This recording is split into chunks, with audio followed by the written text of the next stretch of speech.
हम प्रभु परमेश्वर को धन्यवाद देंगे आज की सुंदर सुबह के लिए। बुधवार का दिन प्रभु ने दिया कि आज के दिन में हम परमेश्वर की महिमा कर सकें। प्रियो, दिल की गहराई से मैं आप सबको धन्यवाद देना चाहूँगा और वेलकम करना चाहूँगा कि आप बराबर हमारे साथ जुड़े हैं और इस सेवकाई में अपना सहयोग कर रहे हैं। प्रभु का धन्यवाद हो कि आपने अभी तक हमारे साथ मिलकर इस डिवोशन को आपने बहुतों तक शेयर किया है और मैं यही विश्वास करता हूँ कि आगे भी आप बहुत से नए लोगों को इस वचन को देंगे ताकि इसके द्वारा बहुत सारे लोग आशीष को प्राप्त करते जाएं। हम लोग जो सीरीज़ शुरू की है, आज जो मैं आपको बताना चाहूँगा, यीशु मसीह ने कहा भेड़ और चरवाहे का रिश्ता क्या होता है। जब हम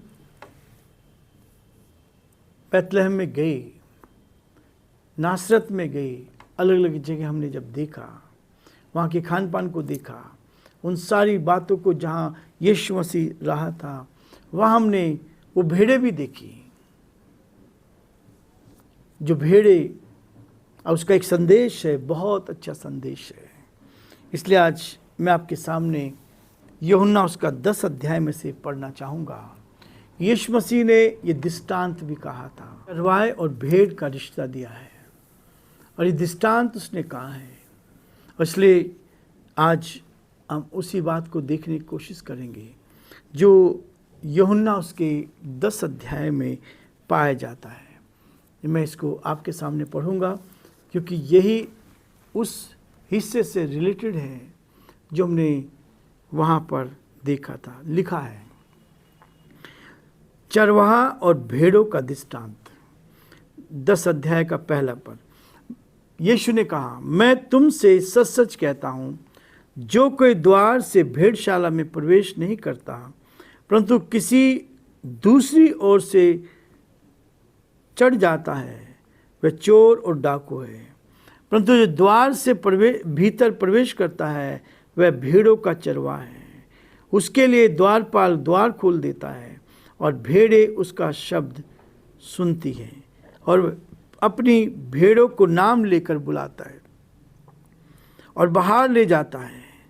जब वह अपनी सब भेड़ों को बाहर निकाल चुकता है तो उनके आगे आगे चलता है और भेड़ें उसके पीछे पीछे हो लेती है, क्योंकि वे उसका शब्द पहचानती हैं।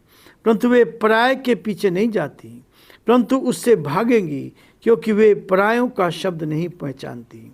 यीशु ने उनसे यह दृष्टांत कहा, परंतु वे ना समझे कि ये क्या बातें हैं जो वह हमें कहता है। यीशु और अच्छा चरवाहा, 7 पद। तब यीशु ने उनसे फिर कहा, मैं तुमसे सच कहता हूँ, भेड़ों का द्वार मैं हूँ। जितने मुझसे पहले आए वे सब चोर और डाकू हैं, परंतु भेड़ों ने उनकी ना सुनी। द्वार में हूँ, यदि कोई मेरे द्वारा भीतर प्रवेश करे तो उद्धार पाएगा और भीतर बाहर आया जाया करेगा और चारा पाएगा। चोर किसी और काम के लिए नहीं, परंतु केवल चोरी करने और घात करने और नष्ट करने को आता है। मैं इसलिए आया कि वे जीवन पाए और बहुतायत से पाएं। अच्छा चरवाहा मैं हूँ। अच्छा चरवाहा भेड़ों के लिए अपना प्राण देता है। मजदूर जो न चरवाहा है न भेड़ों का मालिक है, भेड़ियों को आते देख भेड़ों को छोड़कर भाग जाता है। भेड़िया उन्हें पकड़ता और तितर बितर कर देता है। वह इसलिए भाग जाता है कि वह मजदूर है और उसको भेड़ों की चिंता नहीं। अच्छा चरवाहा मैं हूँ, मैं अपनी भेड़ों को जानता हूँ और मेरी भेड़ें मुझे जानती है। परमेश्वर अपने इस वचन के पढ़े और सुने जाने पर आशीष दे। आमीन। दुआ करेंगे। धन्यवाद और स्तुति के योग्य हमारे सामर्थ्य परमेश्वर, आज की सुंदर सुबह के लिए आपको धन्यवाद। बुधवार का दिन आपने दिया प्रभु, हम आपकी महिमा कर सकें, आपके नाम को सराह सके, आपकी महिमा कर सके। प्रभु आज के दिन भर प्रभु में संभाल, आपका दया का हाथ हमारे साथ बना रहे। हमारे सारे भाई बहनों के लिए हम प्रार्थना करते हैं, हर एक की सुधि ले, हर एक की मदद कर, ताकि हर जन आप में सुरक्षित रहे और आपके नाम को ऊंचा उठा सके। बड़े आदर के साथ, दीनता नम्रता के साथ हम अपने आप को, अपने तुच्छ और कमजोर जीवन को आपके हाथों में सौंपते हैं और यही चाहते हैं प्रभु जी, आपका सुरक्षा का हाथ हमारे साथ साथ बनाए। धन्यवाद हो प्रभु कि आपने हमसे प्यार किया है। हम प्रार्थना विनती करते हैं प्रभु जी, आप एक चरवाहे के रूप में हमारी मदद करते हैं। हम प्रार्थना करते हैं पिता परमेश्वर, हमारे प्रदेश राजस्थान के लिए, यहाँ के मुख्यमंत्री अशोक गहलोत जी के लिए प्रार्थना करते हैं, आपका हाथ उनके साथ बना रहे। हम प्रार्थना विनती करते हैं पिता परमेश्वर, हमारे देश के लिए, देश के प्रधानमंत्री के लिए, राष्ट्रपति जी के लिए, आप उनको भी संभालें। इस देश का संचालन प्रभु आपकी महिमा के लिए कर सकें। हम बड़े आदर के साथ हमारे सारे भाई बहनों के जो हमारे साथ इस चैनल में जुड़े हैं प्रभु जी, हर एक की सुधि ले, हर एक की मदद कर, हर एक को अपने हाथों में ले और हर एक जन प्रभु आप में सुरक्षित रहे और जो आपकी योजना है उसको पूरा कर सके। बड़े आदर के साथ, दीनता नम्रता के साथ हम इस प्रार्थना को अपने प्रभु अपने धारकर्ता यीशु मसीह के नाम से मांगते हैं, आमीन। एबी मेरा कैमरा लाना। आज हम God is my shepherd. So God is the shepherd of each one of us is a sheep. In the book of John, Jesus says about himself, I am the good shepherd. I know my sheep and my sheep know me. They hear my voice and they follow me. Yes, sheep hear the voice of the shepherd. संदेश अच्छा दे। Recognize the voice of the shepherd and they follow him. You notice we have only sheep here. Abraham has only sheep. He doesn't have goats. Jesus Do you knows know it why? here. Goats and sheep are very different animals. Sheep are very obedient. They are good boys. They listen to the shepherd. They follow him easily. On the other hand, goats are troublemakers. They never listen to the shepherd. Troublemaker, very They are good. bad boys. You notice that we shear the wool from the sheep in the summertime. So in the winter it grows and give them to feel warm. And later on the tour we will visit Hannah the weaver and you will see what good things she can make out of this.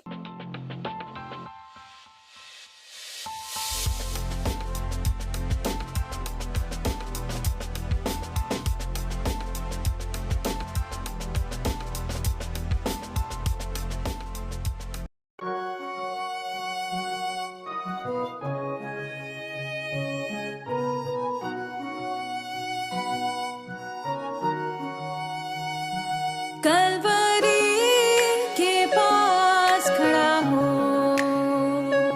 खून की धारा देखता जा, तेरे पापों का यही दाम दिया है मसीह यीशु ने।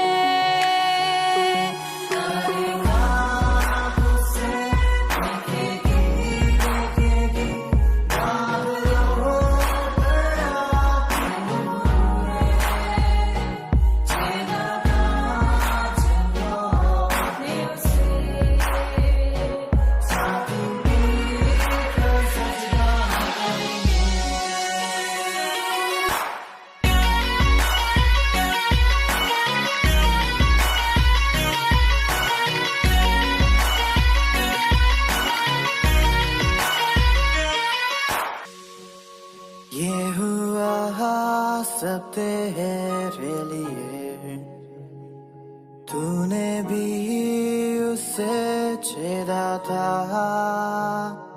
फिर भी प्यार से वो बुलाता, जाता क्यों नहीं तू उसके पास, फिर भी प्यार से वो बुलाता, जाता क्यों नहीं तू उसके पास।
प्रियो,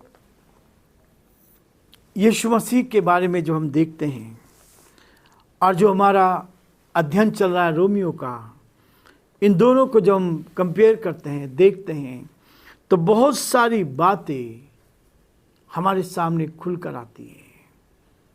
मैंने आपसे कहा था कल कि हम आज से रोमियो का 11वां अध्याय शुरू करेंगे। इस 11वें अध्याय में लिखा है, इज़राइल पर परमेश्वर की दया। इज़राइल ने बहुत बार परमेश्वर के विरोध में काम किया, उसके बावजूद भी आज भी परमेश्वर उनको प्यार करता है। यहाँ लिखा 11वें पद में, इसलिए मैं कहता हूँ, क्या परमेश्वर ने अपनी प्रजा को त्याग दिया? कदापि नहीं। मैं भी तो इज़राइली हूँ, अब्राहम के वंश और बिन्यामीन के गोत्र में से हूँ।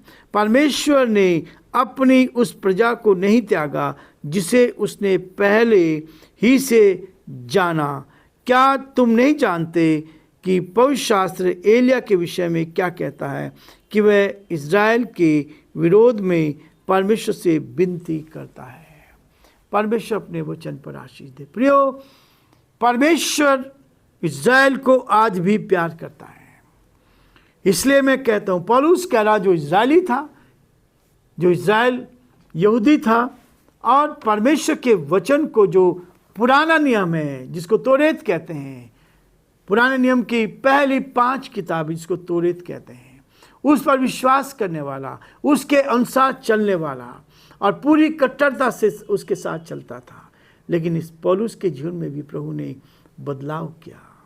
इसका जीवन जब ये दमिश्क के रास्ते पर चल रहा था, परमेश्वर से के विरोध में काम करने के लिए, जो लोग यीशु का नाम ले रहे थे, और इस चीज़ को लेकर ये पौलुस कहने लगा, यहूदी लोग इस बात को कह रहे थे, ये पता नहीं कौन से धर्म की बात करते हैं, जबकि आज भी यहूदी लोग उसी का, यीशु का वेट कर रहे हैं कि वो आएगा, और वास्तव में आएगा।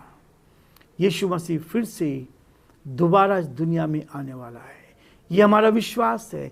ये बाइबल इस बात को बताती है कि वो सारी दुनिया का न्याय करने के लिए इज़राइल में आएगा।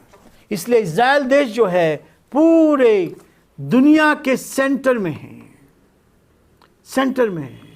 और इसलिए प्रियो, यहाँ जो हमने पढ़ा था, यीशु मसीह एक अच्छा चरवाहा है, भेड़ों का अच्छा रखवाला है।